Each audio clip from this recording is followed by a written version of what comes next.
Bom, boa noite a todos. Como de costume, às quartas-feiras, aqui a gente está dando continuidade ao nosso estudo aqui da AME Vale do Paraíba, Associação Médico Espírita do Vale do Paraíba, ao estudo do livro Evolução em Dois Mundos, né? Hoje a gente vai dar sequência no capítulo 18, Sexo e Corpo Espiritual. A gente já está chegando no final da primeira parte, que são 20 capítulos, né? Depois a gente tem a segunda parte, e também tem uma quantidade semelhante de capítulos, né? E a gente vai seguindo aqui no estudo. Então, capítulo 18, Sexo e Corpo Espiritual. Hermafroditismo e unissexualidade.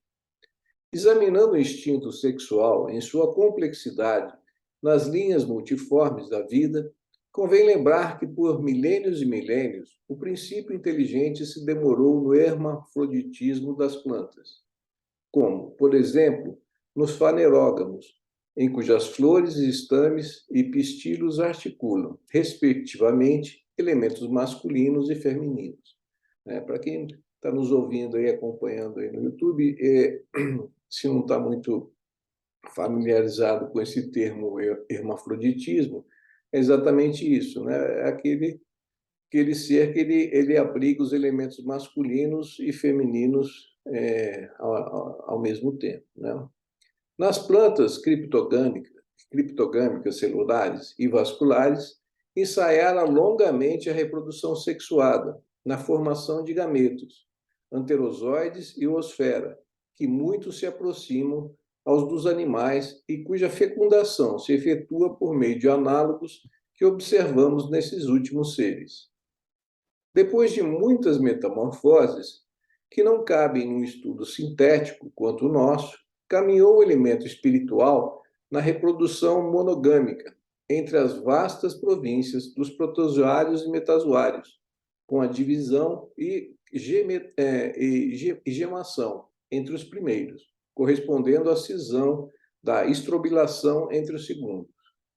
Longo tempo foi gasto na evolução do instinto sexual, em vários tipos de animais inferiores, alternando-se os estágios de hermafroditismo com os de unissexualidade, para que se lhe aperfeiçoassem as características na direção dos vertebrados. Ou seja, como ele está colocando aqui, até chegar à reprodução sexuada, né, primeiro aconteceu o hermafroditismo e a reprodução unissexual, né, que acontecia aí nos seres aí inferiores, até haver a evolução para a reprodução sexual, né? Hermafroditismo potencial. Então a gente vê que tudo foi uma escala evolutiva, né? Como a gente tem visto em tudo nesse livro, né? Tudo tem uma sequência evolutiva que se segue, né? No campo sexual se dá da mesma forma. Gradativamente, aparecem novos fatores de diferenciação, guardando-se, no entanto, os distintivos essenciais, como podemos identificar, ainda agora, no sapo macho adulto, um hermafrodita potencial, apesar dos sinais masculinos com que se apresenta, sabendo-se que carrega na região do seu testículo, positivamente acrescido, um ovário elementar aderente, o conhecido corpo de Bitter. Se estiparmos o testículo, o ovário atrofiado começa a funcionar por atuação da hipófise, conforme experimentos comprovados, convertendo-se num ovário adulto. Ocorrência inversa e verificável em 5 a 10% das galinhas adultas, isto é, nos indivíduos psiquicamente dispostos, das quais, se retirarmos o ovário esquerdo, também consideravelmente desenvolvido, o ovário direito rudimentar transubstancia-se num testículo que se vitaliza e cresce na sua parte medular, até então inibida pelos estrógenos do ovário. Neste fenômeno, aumenta-se-lhe a crista, cantam tipicamente à maneira do galo e adotam-lhe a conduta sexual masculina. Interessante, né? Então, eles têm em potencial os dois sexos, né? Se você estica o ovário, né, o outro ovário se desenvolve no testículo, né, e vice-versa, né? Então, potencialmente, eles têm os dois sexos conjuntamente, né? Registramos esses fatos para demonstrar que, entre todos os vertebrados, e muito particularmente no homem, herdeiro das mais complicadas experiências psíquicas nos domínios da reencarnação, apenas os caracteres morfológicos dos implementos sexuais estão submetidos aos princípios da genética. Isto porque não é só a figuração das glândulas sexuais que se mostra bipotencial até certo ponto, pois todo o cosmo orgânico é suscetível de reagir aos hormônios do mesmo sexo ou do sexo contrário, segundo as disposições psíquicas da personalidade. Então, assim, na realidade, o princípio espiritual, na realidade, ele não tem sexo, né? Como a gente vai ver mais para frente, que a gente vai discutir, alguns espíritos, né, às vezes reencarnam muito tempo como homem, como mulher, porque eles possuem determinadas características mais masculinas ou mais femininas. Mas na experiência evolutiva, a gente vai ter que experimentar todas essas vivências, essas experiências, né? Então, assim, por isso que é possível, numa encarnação, às vezes, você ser um homem, na outra mulher.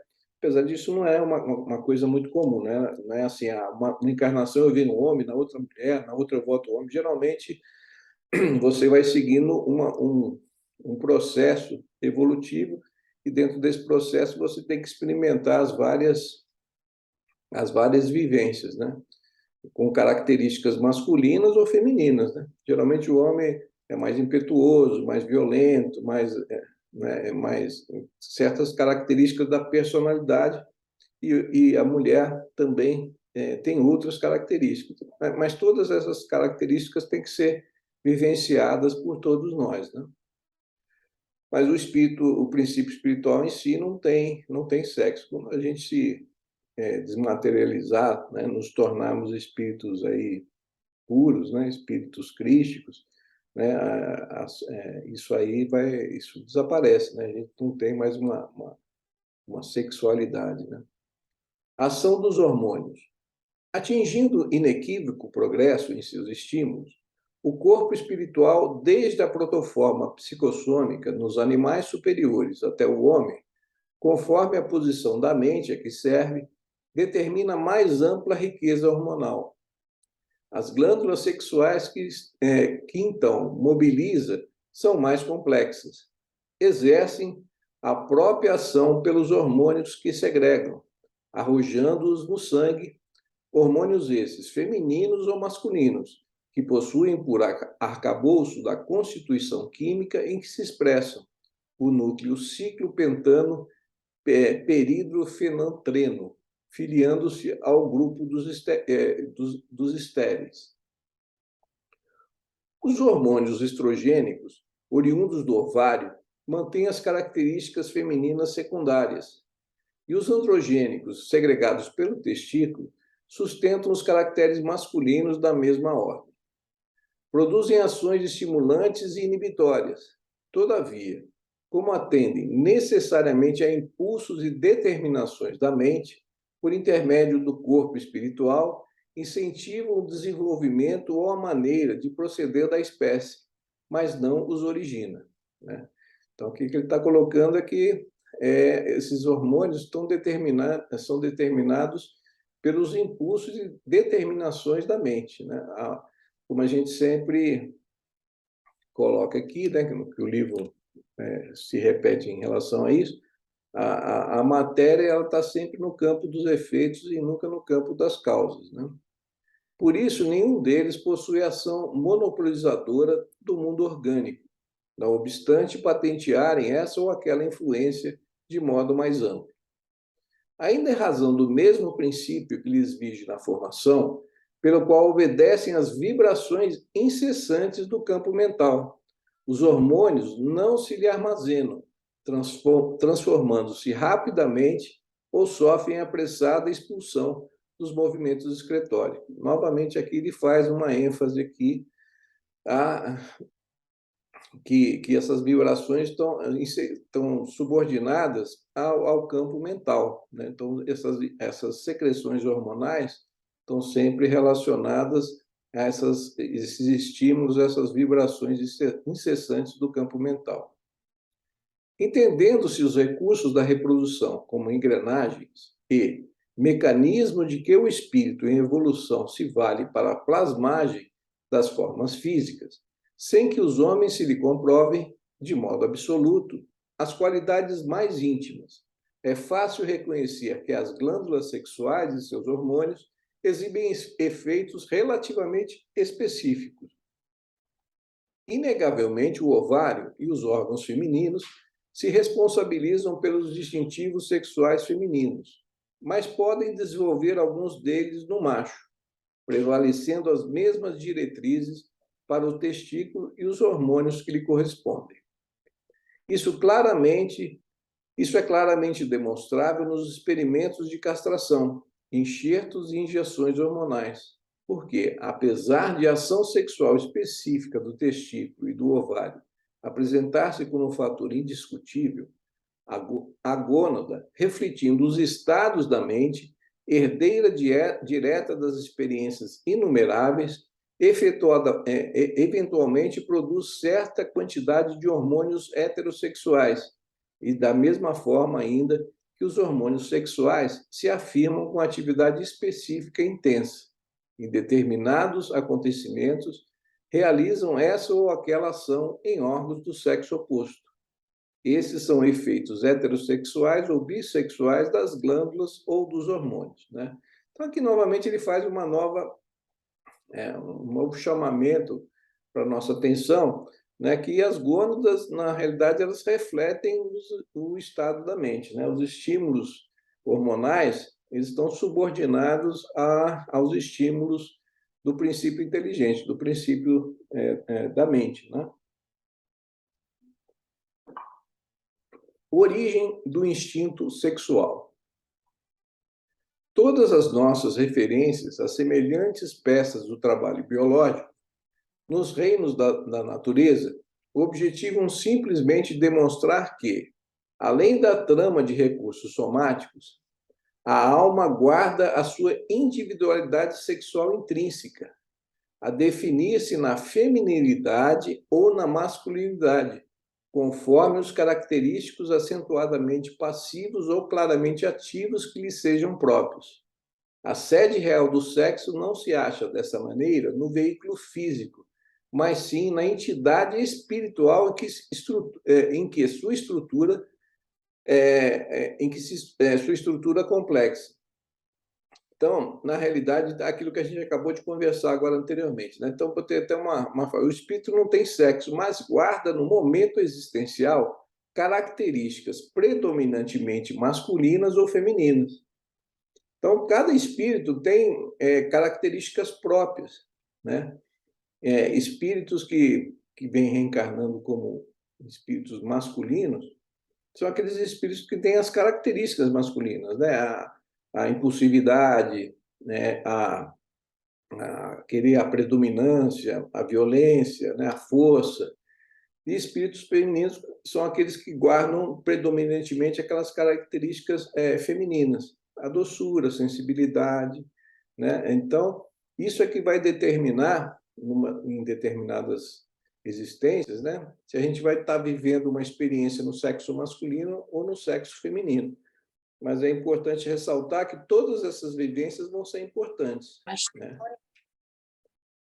Todas essas vivências vão ser importantes.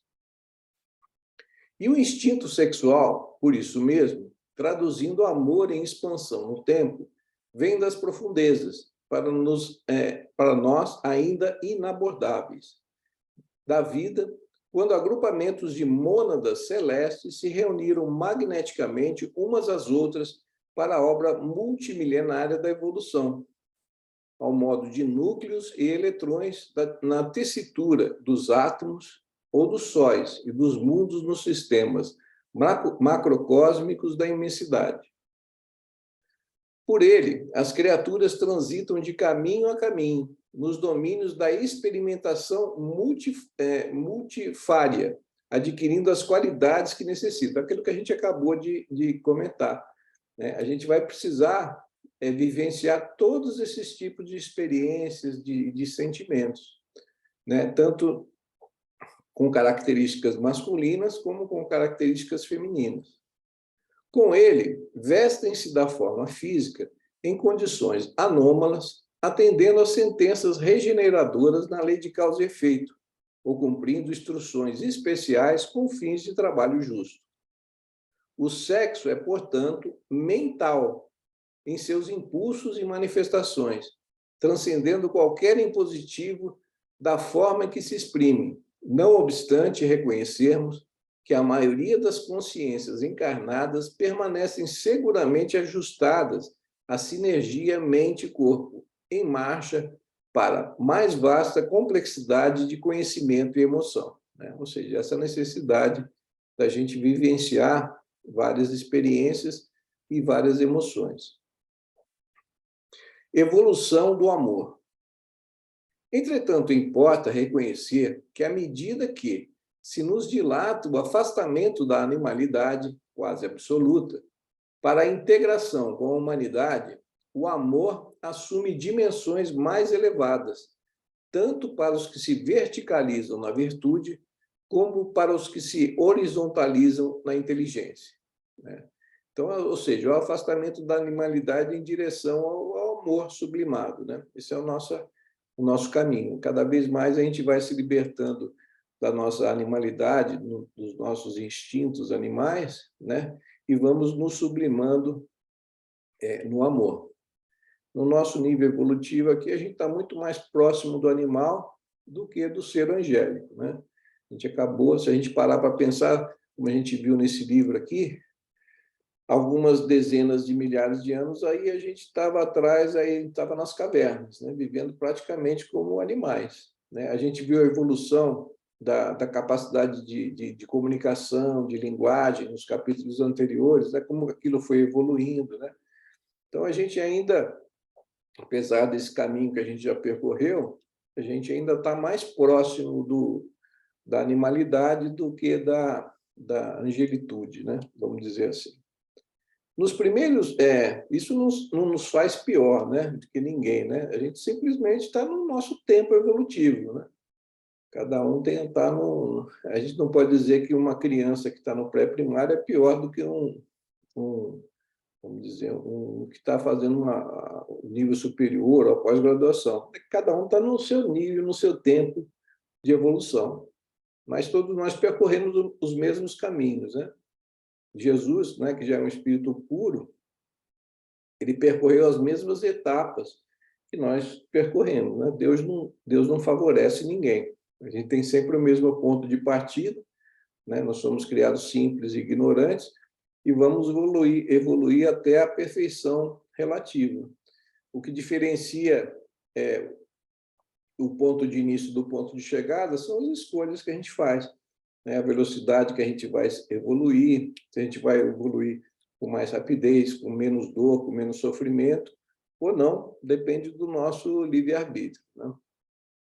Nos primeiros, cujos sentimentos se alteiam para as esferas superiores, o amor se ilumina e purifica, mas ainda há instinto sexual nos mais nobres aspectos, e mantendo-se as forças com que se afina em radiante ascensão para Deus. Nos segundos, cujas emoções se complicam, o amor se requinta, transubstanciando o instinto sexual em constante exigência de satisfação imoderada do eu. De conformidade com a psicanálise, que se vê na atividade sexual a procura incessante de prazer, concordamos que uns, na própria sublimação, demandam o prazer da criação, identificando-se com a origem divina do universo, enquanto que outros se fixam no encalço do prazer, desenfreado e egoístico, da autoadoração. Os primeiros aprendem a amar com Deus, os segundos aspiram a ser amados a qualquer preço. Então, aqui ele faz uma diferenciação bem interessante, né? A energia natural do sexo, inerente à própria vida em si, gera cargas magnéticas em todos os seres, pela função criadora que se reveste. Cargas que se caracterizam com potenciais nítidos de atração no sistema psíquico de cada um e que, em se acumulando, invadem todos os campos sensíveis da alma, como que lhe obliterar os mecanismos outros de ação, qual se estivessem diante de uma usina reclamando controle adequado, né? Então, a energia sexual é uma energia muito forte, né? Que ela tem que ser canalizada de uma forma positiva, né? Para a gente não entrar em desequilíbrio, como ele diz aqui, né? Às vezes obliterando mecanismos de ação, de outros de ação, né? Então, é uma energia poderosa que tem que ser bem direcionada, né, para que a gente se mantenha em desequilíbrio e não entre em desequilíbrio energético. Ao nível dos brutos, ou daqueles que lhe se renteiam a condição, a descarga de semelhante energia se efetua indiscriminadamente através de contatos, quase sempre desregrados e infelizes, que lhes carregam, em consequência, a exaustão e o sofrimento como processos educativos. Poligamia e monogamia. O instinto sexual, então, a desvarar-se na poligamia, traça para si mesmo um longo roteiro de aprendizagem, a que não escapará pela matemática do destino que nós mesmos criamos.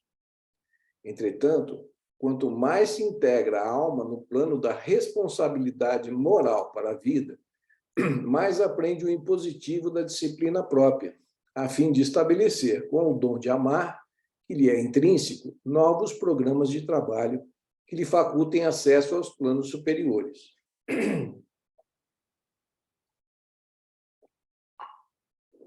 O instinto sexual, nessa fase da evolução, não encontra a alegria completa, senão em contato com outro ser que demonstre plena afinidade, porquanto a liberação da energia que lhe é peculiar, do ponto de vista do governo emotivo, solicita compensação de força igual nas escalas das vibrações magnéticas. Em semelhante eminência, a monogamia é o clima espontâneo do ser humano, né? Então, o ser humano, a condição natural dele é a condição monogâmica, de vez que dentro dela realiza naturalmente com a alma eleita de suas aspirações a união ideal do raciocínio e do sentimento, com a perfeita associação dos recursos ativos e passivos na constituição do binário de forças, capaz de criar não apenas formas físicas para a encarnação de outras almas na Terra, mas também as grandes obras do coração e da inteligência, suscitando a extensão da beleza e do amor, da sabedoria e da glória espiritual que vertem constantes da criação divina. Então, a gente está vendo aqui que a energia sexual, né, é uma coisa muito séria, né? A gente tem que tentar mobilizar isso de uma forma saudável, de uma forma positiva, né? Coisa que a gente está vendo hoje em dia aí está bastante desvirtuada, né? A gente tem visto aí, infelizmente, querer se erotizar, né, até crianças, né? Fazer um despertamento de uma coisa que ainda não está apropriada para aquele nível de desenvolvimento do ser, né? Então, a gente começa a ver que o desvirtuamento dessas energias sexuais, né, elas podem trazer consequências graves, né, como o próprio desequilíbrio energético e desequilíbrio psíquico do indivíduo, trazendo uma série de problemas e de complicações aí no desencadear do reencarnatório daquela criatura. Alimento espiritual. Há, por isso, consórcios de infinita graduação no plano terrestre e no plano espiritual, nos quais os elementos sutis de comunhão prevalecem acima das linhas morfológicas do vaso físico, por se ajustarem ao sistema psíquico, antes que as engrenagens da carne em circuitos substanciais de energia. Contudo, até que o espírito consiga purificar as próprias impressões, além da ganga sensorial, em que habitualmente desregra no narcisismo obcecante, valendo-se de outros seres para satisfazer a volúpia de hipertrofiar-se psiquicamente no prazer de si mesmo, numerosas reencarnações instrutivas e reparadoras se lhes debitam no livro da vida, porque não cogita exclusivamente do próprio prazer sem lesar os outros. E toda vez que lesa alguém, abre nova conta resgatável em tempo certo. Né? A lei de causa e efeito. Né? Isso ocorre porque o instinto sexual não é apenas agente de reprodução entre as formas superiores, mas, acima de tudo, é o reconstituinte das forças espirituais, pela qual a criatura encarnada ou desencarnada se alimentam mutuamente na permuta de raios psíquico-magnéticos que lhes são necessários ao progresso. Os espíritos santificados, em cuja natureza superevolvida, o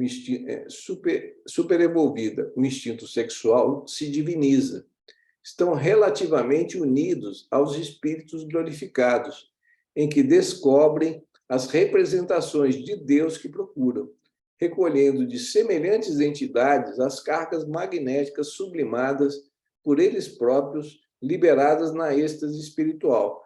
Então, ou seja, é uma substituição dessa necessidade, vamos dizer, mais materializada, mais animalizada, por um êxtase, através de um êxtase sexual, por um êxtase espiritual. Né? É uma redirecionamento dessas energias para fins mais superiores. Né? De outro lado, as almas primitivas comumente lhe gastam a força em excessos que lhe impõem duras lições. Entre os espíritos santificados e as almas primitivas, milhões de criaturas conscientes, viajando da rude animalidade para a humanidade enobrecida, em muitas ocasiões se arrojam às experiências menos dignas, privando a companheira ou o companheiro do alimento psíquico a que nos reportamos, interrompendo a comunhão sexual que lhes alimentava a euforia. E se as forças sexuais não se encontram suficientemente controladas por valores morais nas vítimas, surgem frequentemente longos processos de desespero ou delinquência.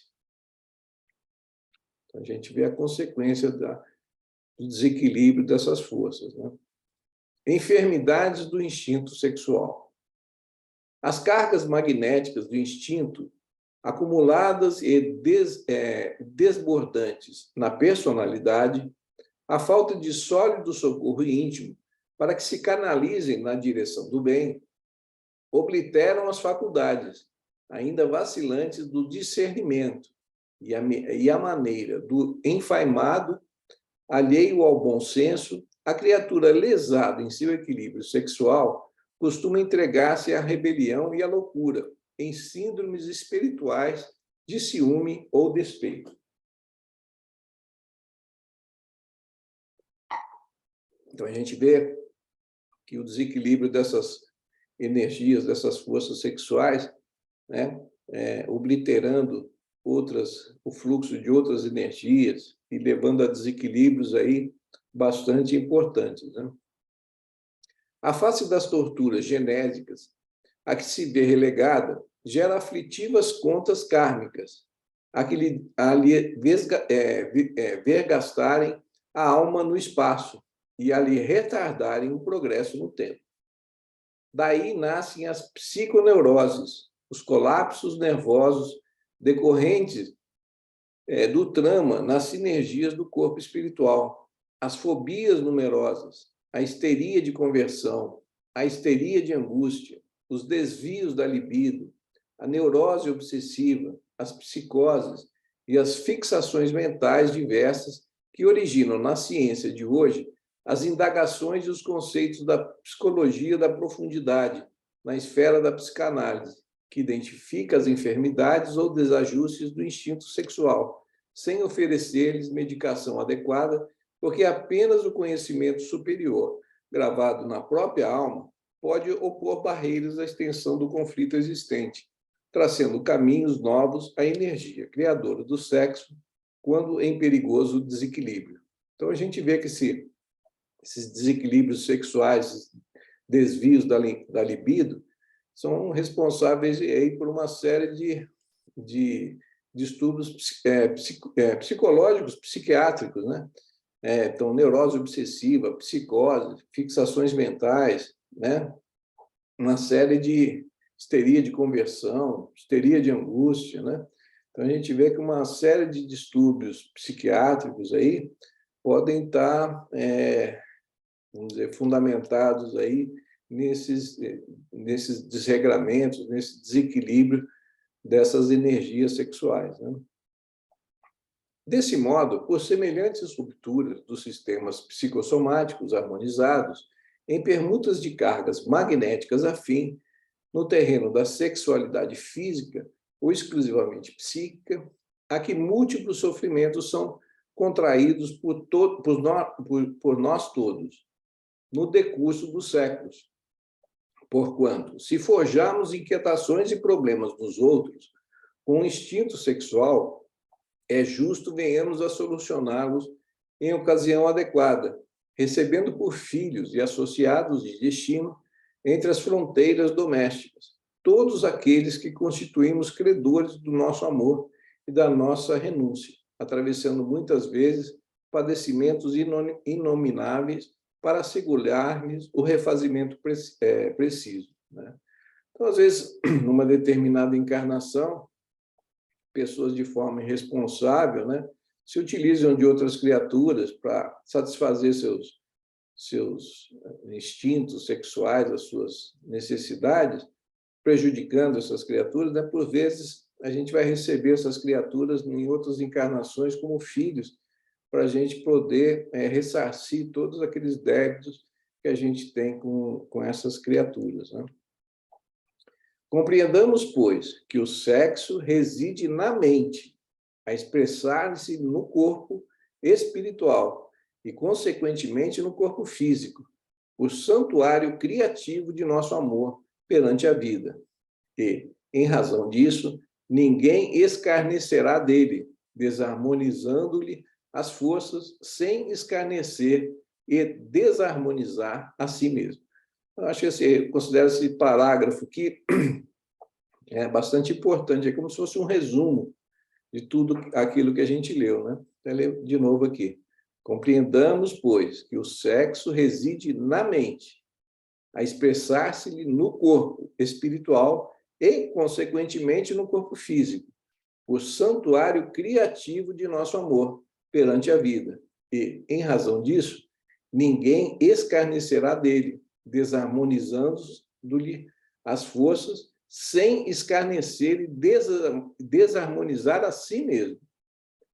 Então, a gente vê a importância de a gente procurar manter em equilíbrio essas energias aí, que são próprias da vida, né? Então, tem alguns slidezinhos aqui para a gente dar uma recapitulada aqui rápida, uma fixada aqui nos conceitos que a gente viu, né? Aqui os itens que a gente estudou nesse capítulo, né? Hermafroditismo, a ação dos hormônios, evolução do amor, poligamia, alimento espiritual, enfermidades do instinto sexual. Então, hermafroditismo e unissexualidade. O princípio inteligente trabalha o instinto sexual pela evolução, na reprodução assexuada, né, as bactérias, para a reprodução sexuada, os gametas masculino e feminino, né, as plantas e os animais em geral. Hermafrodita, né, nascido de Hermes e Afrodite, animal ou vegetal que apresentam órgãos reprodutores de ambos os sexos. Indivíduo com gônadas masculina e feminina, com características sexuais secundárias de ambos os sexos.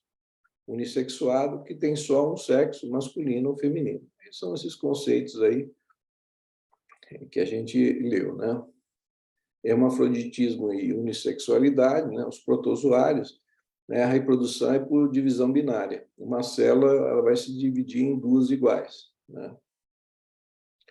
Hermafroditismo e unissexualidade. Evolução do instinto, né, ao longo do tempo, né? A alternância dos estágios, hermafroditismo, unissexualidade, até a evolução para a reprodução, né, sexuada, né? Sexo e herança evolutiva. Todos os vertebrados, e particularmente o homem, herdeiros das mais complexas experiências psíquicas. Nos domínios da reencarnação, apenas o sexo morfológico está submetido aos princípios da genética. É o que ele está dizendo aqui, que aquilo que a gente viu ali, né? Que o sexo está subordinado à mente, né? Apenas o aspecto morfológico é que está subordinado aos princípios da genética, né? A gente vê nesses processos aí reencarnatórios espíritos femininos que às vezes reencarnam no corpo de homem, né? Então, assim, o sexo morfológico ele está submetido ao princípio genético, né? Então, é um homem, uma mulher do ponto de vista genético, mas do ponto de vista espiritual, às vezes pode ser um espírito, né, feminino reencarnado num corpo masculino e vice-versa. A gente vê essas complexas alterações aí que a gente tem de sexualidade hoje em dia, né, que tem que também levar em consideração o aspecto espiritual, né? Ações dos hormônios, né, os estrogênios, caracteres femininos, e o ovário, e os androgênios, os testículos, caracteres masculinos. Ações estimulantes, inibitórias, aquilo que a gente viu no capítulo, né? A ação dos hormônios obedece às vibrações incessantes do campo mental, aquilo que a gente leu e comentou, né? Dessa forma, não se armazenam, mas transformam-se rapidamente e são logo excretados. Efeitos de relativa especificidade, como as glândulas sexuais e seus hormônios. Gônadas e ação mental. Embora a especificação dos ovários e testículos, as gônadas refletindo o estado da mente, né? Novamente aqui ele repete isso várias vezes no decorrer do capítulo, né? Herdeira direta de experiências inumeráveis. Produzem também hormônios heterossexuais, que atuam no sexo oposto, ou seja, são efeitos bissexuais nas gônadas. Origem do instinto sexual, né? A alma guarda a sua individualidade sexual intrínseca, aquilo que a gente comentou. Caracteres passivos, feminilidade, caracteres ativos, a masculinidade. Sede real do sexo está na entidade espiritual e não no corpo físico, né? Pelo instinto sexual e com ele, criaturas caminham em múltiplas experiências, adquirindo qualidades de que necessitam. Vestem-se da forma física em condição anômalas. Atendem a sentenças regeneradoras de expiação ou instruções especiais para o trabalho justo, provas ou missões. União sexual. O sexo é manifestação cósmica em todos os círculos evolutivos. Aqui está em Missionários da Luz, né? Até que venhamos a atingir o campo da harmonia perfeita, onde essas qualidades ativas ou passivas se equilibram no seio da divindade, né? Aqui está no capítulo 13, né? O instrutor Alexandre fala no livro Missionários da Luz. À medida que a evolução do amor, à medida que nos afastamos da animalidade para a animalidade, para a integração com a humanidade, o amor assume dimensões mais elevadas para os que se verticalizam na virtude e para os que se horizontalizam na inteligência. Aquilo que a gente leu no capítulo. Em níveis inferiores, a descarga dessa energia se faz por contatos desregrados e infelizes, levando à exaustão e ao sofrimento como processo educativo, né? Ou seja, o mau uso dessas energias sexuais vão trazer consequências com processos de dor, né? Sendo esses processos também processos educativos, né? Poligamia, né? O que ocorria nas sociedades primitivas, evoluirá para aprendizado para a monogamia, ao integrar-se no plano da responsabilidade moral para com a vida. Mais aprende a alma o impositivo da disciplina própria, que estabelece com o dom de amar, que lhe é intrínseco, novos programas de trabalho para que lhe faculte acesso aos planos superiores. Formas e forças. Instinto sexual, não apenas agente de reprodução das formas, mas é reconstituinte das forças espirituais. Encarnados e desencarnados se alimentam na permuta de raios psicomagnéticos que lhes são necessários ao progresso. Aqui as representações, né, da divindade, espírito santificado de natureza superevoluída ou superevolvida, cujo instinto sexual se diviniza, buscando nos espíritos glorificados as representações de Deus. Recolhem dessas entidades cargas magnéticas sublimadas, liberadas em seu êxtase espiritual. É uma canalização desses instintos primitivos sexuais para instintos sublimados, né, como o amor. Enfermidades do instinto sexual. Aquilo que a gente leu, a criatura lesada em seu equilíbrio sexual costuma entregar-se à rebelião e à loucura, síndromes espirituais de ciúme e despeito devido a torturas genésicas que sofre. Gera contas kármicas que retardam o progresso. Né? Evitaria se canalizasse essas energias para o bem.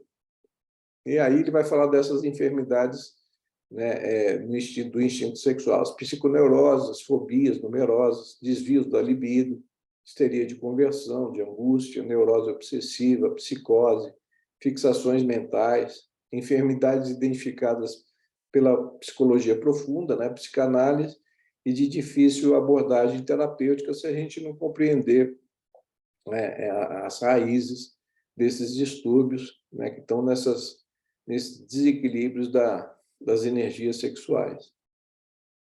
Então, o sexo reside na mente, né, e expressa-se pelo corpo espiritual e pelo corpo físico, por santuário criativo de nosso amor perante a vida. Ninguém poderá desarmonizar-lhe as forças sem desarmonizar a si mesmo. A última frase que a gente refletiu ali no capítulo, né?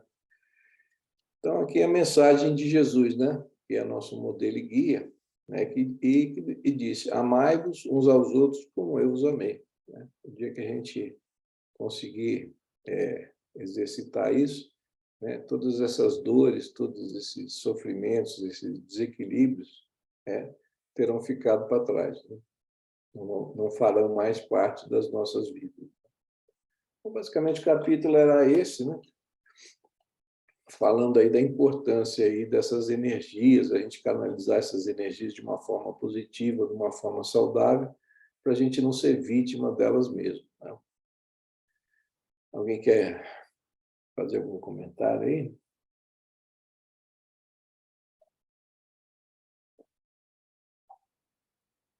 O capítulo aí, como todos os outros, aí bastante interessante, né? Interessante, Newton e companheirinhos. A nossa colega da Psico está conosco sempre quietinha, poderia falar muito sobre essa questão da energia psíquica, sabe, Newton? Eu fiz um curso do pessoal estou me preparando para fazer a área da questão da medicina psicossomática, com base na literatura de Jung e tudo mais, né? E o que a gente vê realmente, Newton, é que essa questão, eu chamaria de questão genésica, ela é extremamente severa, porque ela está na raiz de muitos males, inclusive no comportamento do indivíduo. Ele deixa claro que esse narcisismo, que nada mais é do que, muitas vezes, a questão do orgulho e do egoísmo, que é citado que é citado no Livro dos Espíritos, é intensamente referenciado também no Evangelho segundo o Espiritismo, né? O indivíduo, na sua condição de narcisa, ele vai cada vez mais tentando envolver o outro para mostrar que ele é espetacular, que ele ou ela se sobrepõe, às vezes, até ao interesse daquele que ele busca. E, muitas vezes, ele acaba buscando essa outra pessoa, como diz o nosso texto, num processo de vitimização do outro. porque a intensidade da energia psíquica dele, do ponto de vista da sexualidade, é tão grande que ele vai invadindo a existência, vai invadindo e vai convencendo aquele indivíduo a mudar a sua estrutura, ou até social, para que ele, enquanto narciso, possa sentir o prazer de ali estar com o outro, né?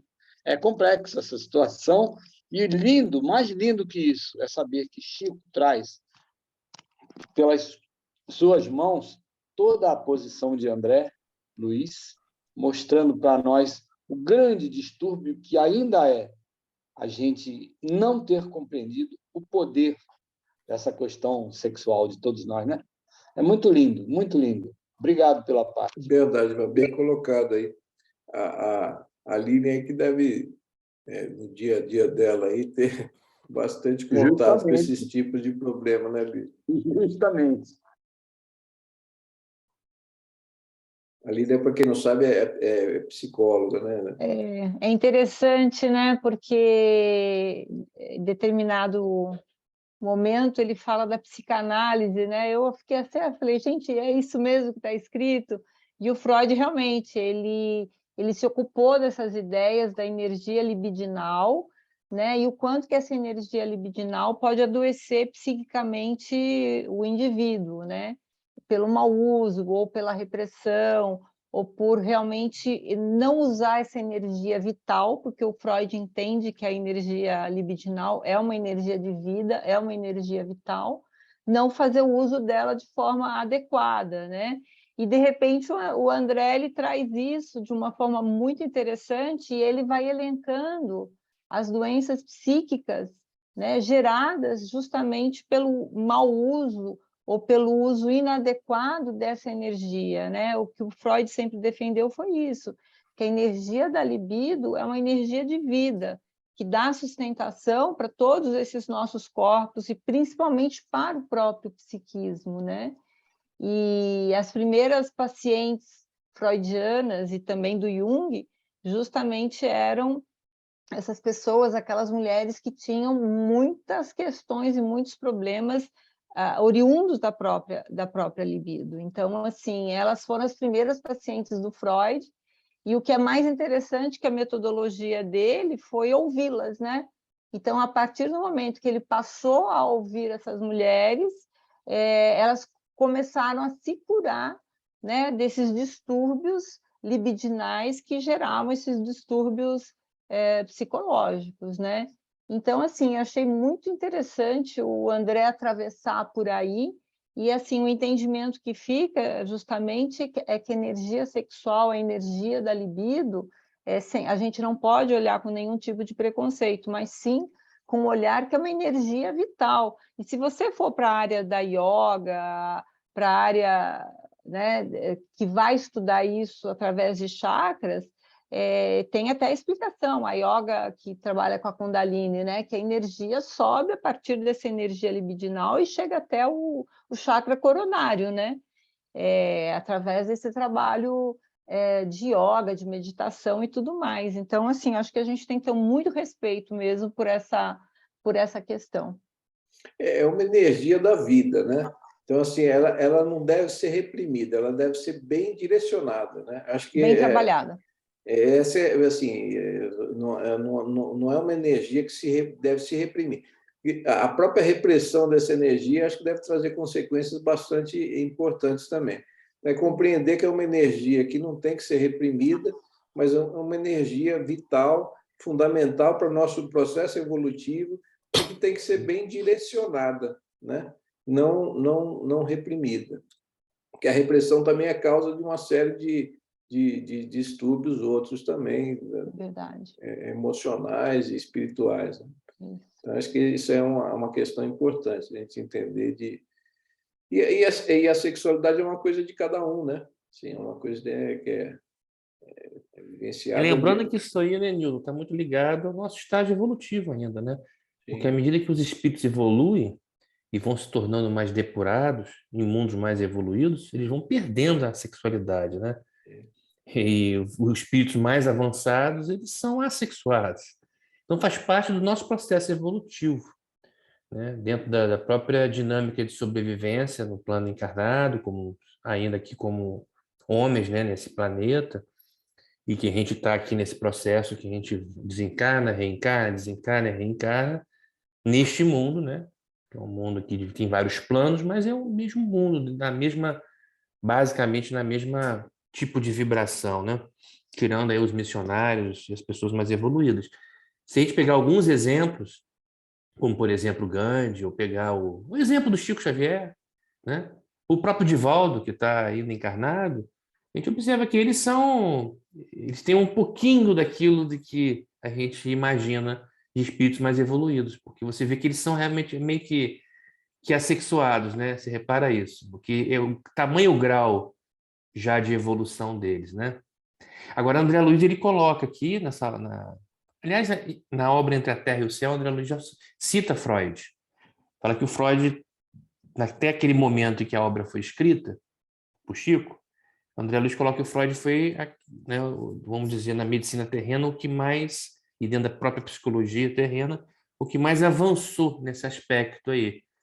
Porém, com limitações, né? Lhe faltava o amor, né? Muito direcionado pela razão, e lhe faltava também a noção da imortalidade da alma e da reencarnação, que aí abrange muito mais coisa, né? Mas você vê que é uma preocupação de André, né? Eu acho que está muito ligado também ao que ele viveu na vida dele, última vida encarnada, né? Ele foi desregrado também nessa parte, desregramento. e isso teve relação, inclusive, com o sofrimento que ele passou no umbral, porque você observa que todas as obras de André Luiz, todas elas, as 13 principais aí da série no mundo espiritual, ele aborda muito a questão do sexo, né?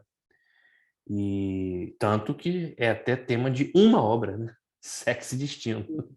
Tamanha importância que ele deu. Talvez até por experiência própria, de que foi uma coisa que o prejudicou. E a gente observa isso, né? Como nos prejudica no nosso mundo, no nosso nível evolutivo, como é uma coisa que nos traz consequências maléficas. Está ligado a processos obsessivos, está ligado às loucuras, né? Aos desequilíbrios, porque é essa força que a gente não consegue direcionar para o bem. Mas aí que tá, né, André? Porque o Freud ele vai defender justamente o quê? A sublimação. E a sublimação é oriunda dessa energia libidinal.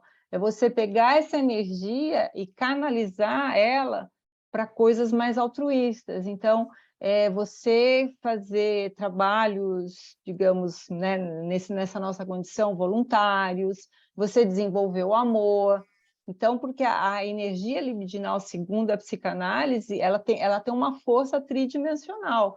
Então, por exemplo, se você tem uma tendência mais agressiva, né, você não sai esfaqueando ninguém por aí, mas você vai ser um cirurgião, você vai abrir uma pessoa e fazer uma cirurgia, né? Então, você vai sublimando, você transforma essa energia libidinal em algo mais transcendente. Então, assim, é a questão nossa evolutiva também, porque até a gente chegar nesse patamar de sermos espíritos mais purificados e não dependermos tanto da sexualidade, eu acho que o caminho nosso, nesse nosso nível evolutivo, é fazer o bom uso, né, da energia sexual e principalmente também sublimando. Quer dizer, pegar essa energia e devolver para o mundo através de uma coisa melhor e maior, segundo a teoria freudiana, né? É isso que você falou na realidade, né, desses espíritos como Chico Xavier e tal.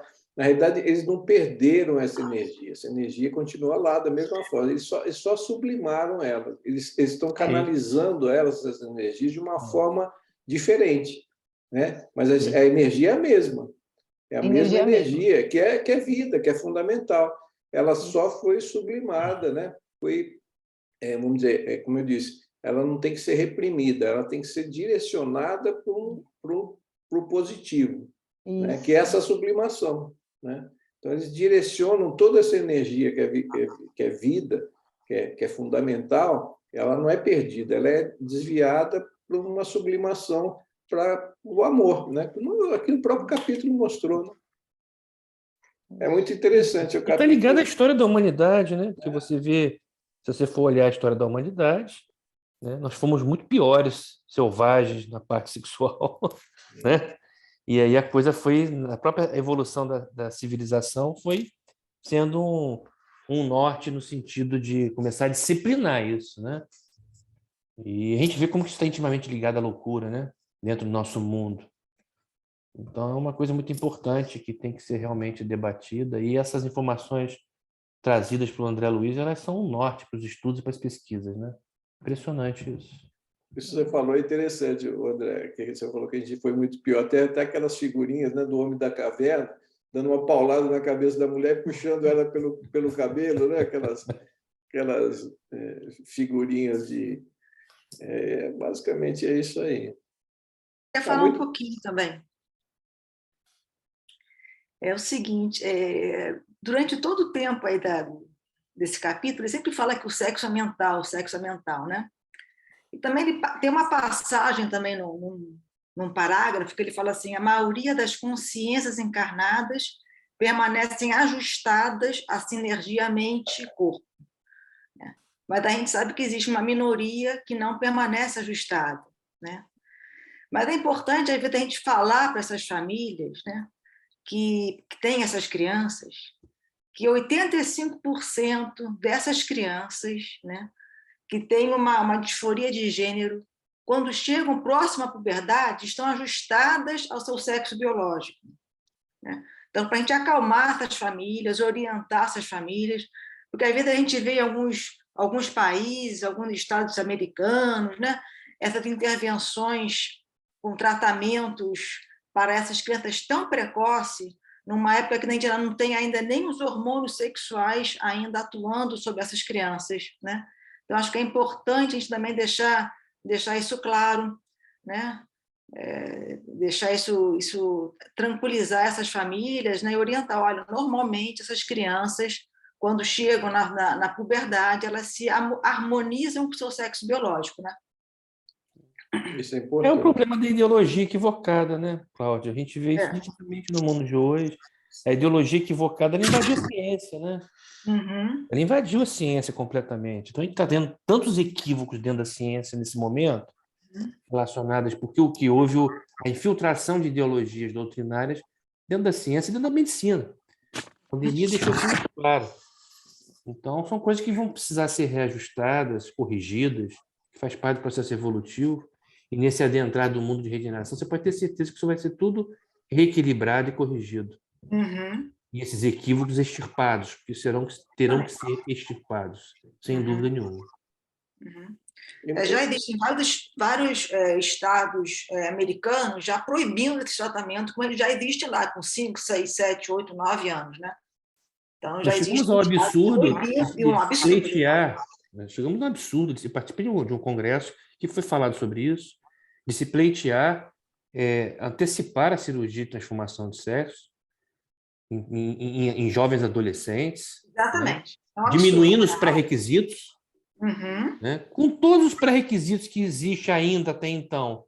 A taxa de arrependimento existe, ela é catastrófica, porque são cirurgias que não têm mais volta. Né? Para começar, são cirurgias atualmente mutilantes e que o aspecto anatomo-funcional não fica bom. Uhum. E se houver um arrependimento, então a coisa é trágica, né? Exatamente. Isso é um exemplo, né, do que nós estamos vivendo nesse momento. Coisas absurdas que a gente está assistindo, né? Eu acho que a gente tem que se posicionar, né? Alertar essas famílias, né? Para elas não...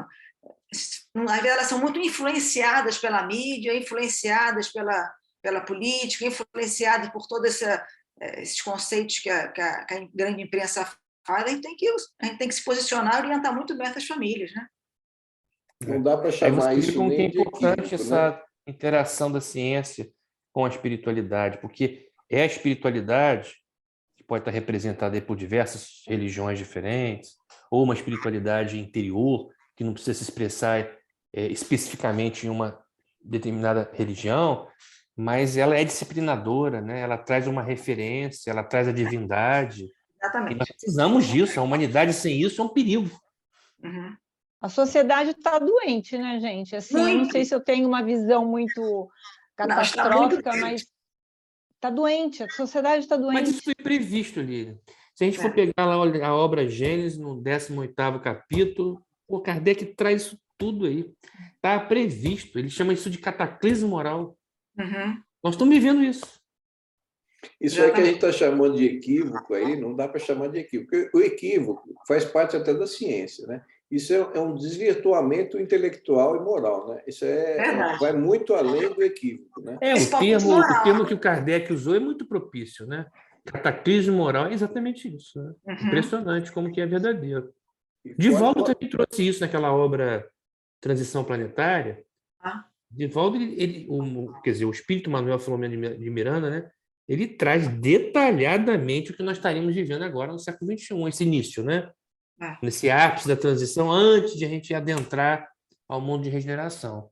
Mas eu acho que faz parte, né? Faz parte, porque todo processo de limpeza, a sujeira tem que vir na superfície, né? Mas eu acho impactante, a gente está sendo testemunha ocular, né? Uma coisa que foi escrita há tanto tempo atrás, né? Que Kardec trouxe, a gente está aqui agora, no aqui agora, falando, nossa, eu estou vivendo o que Kardec escreveu há séculos atrás. É verdade. Eu fico impressionada, eu falo, gente, a gente está sendo testemunha ocular. Sim. Mas isso aí muito antes de Kardec, né? O Cristo já previu a separação do joio e do trigo, né? Sim. Nós estamos vivendo exatamente essa fase, né? O Cristo já falava isso à época de separar o joio do trigo. Ele trouxe aquela questão dos 18 séculos, né? De grandes Nós estamos no aqui e perseguições, agora, gente. É incrível, né? É incrível. Embora seja uma fase que talvez seja um pouco chata, está cansativa, né? Mas nós temos que ver para um outro lado, né? O lado também, o lado positivo da história. Por que nós estamos aqui nessa fase? Acho que a gente está para trazer alguma diferença, né, André? Exatamente. É o raiar do novo dia. Isso aí, gente. Foi bem interessante, é um capítulo como todos os outros, né? Não dá para dizer que um é mais interessante que o outro, todos são, a gente aprende muito, né? Muito bom. Mas é muito legal quando você vê a complexidade da escrita, né, cara? É impressionante a complexidade da escrita. Para quem não tinha nem o primário, né? Você observa que, né, que as pessoas não adianta, né? Se não tiver no momento, não são tocadas, né? Porque nós tivemos períodos das materializações, né? Aquela época do Arigó, foram filmadas aquelas cirurgias lá que ele fazia, tirava tumor na mão, tem até filmado, eu vi as gravações recentemente. É uma coisa impressionante, mas não adianta, se a pessoa não tiver preparada, acho que, né, um mínimo de condições, pode ver, pode materializar um espírito na frente, mas se a pessoa não tiver no momento, não adianta, né? É interessante isso, né? Foram fases, né, que foram passando e nos mostrando que é tudo uma questão de um amadurecimento, né? Um amadurecimento interior, e aí cada um tem o seu momento, né? É aquilo do São Tomé, né? Nem se eu ver, eu vou acreditar. Eu não quero acreditar, não adianta. Não vai ver, mas não vai acreditar. Mesmo assim, vai continuar não acreditando. Mas é isso aí, gente. Vamos encerrando aí, então. Hoje, alguém gostaria de fazer a prece aí de encerramento? Algum voluntário aí? Não tem nenhum voluntário? Quem que entrou por último aí hoje? O André? Eu entrei muito por último. Então, André, quando não há voluntário, aí esse é o critério de escolha. Eu saí tarde do consultório hoje, cheguei agora há pouco. Isso aí. Faz uma prece aí para a gente, então.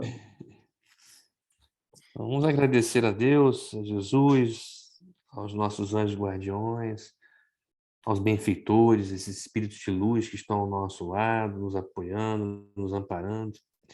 Agradecer pela oportunidade, né, desses ensinamentos trazidos com o objetivo de nos ajudar no nosso processo de transformação moral, nosso processo evolutivo, para que possamos acender e fortificar a nossa luz e que possamos colaborar com o nosso Mestre Jesus e iluminar o mundo em que estamos, porque nenhum de nós está aqui por acaso. Todos estamos aqui porque precisamos estar e com a oportunidade divina de poder contribuir para a melhora do mundo em que vivemos, de cada um de nós e coletivamente. Que tenhamos muito bom ânimo, com a fé fortificada, que precisamos tanto nesses momentos conturbados, mas saber que a luz está aí, forte, firme, o amanhecer está chegando, dias melhores viveremos com a graça do nosso Mestre Jesus e do nosso Pai Criador. Que assim seja. Que assim seja. E a gente, na próxima semana, né, sem querer dar spoiler aqui, a gente vai ter um capítulo bastante interessante também, que é o capítulo 19, que é o penúltimo capítulo dessa primeira parte, né? Alma e reencarnação. Esse aqui, capítulo também é muito, muito interessante aí. Dando aqui um spoiler da nossa próxima reunião. Então, desejando uma boa noite a todos, agradecendo a presença de todos, aqueles também que estão nos acompanhando lá no nosso canal do YouTube, né? Agradecer a todos, e na próxima semana a gente vai dar continuidade com o capítulo Alma e Reencarnação. Tá bom? Uma boa noite a todos.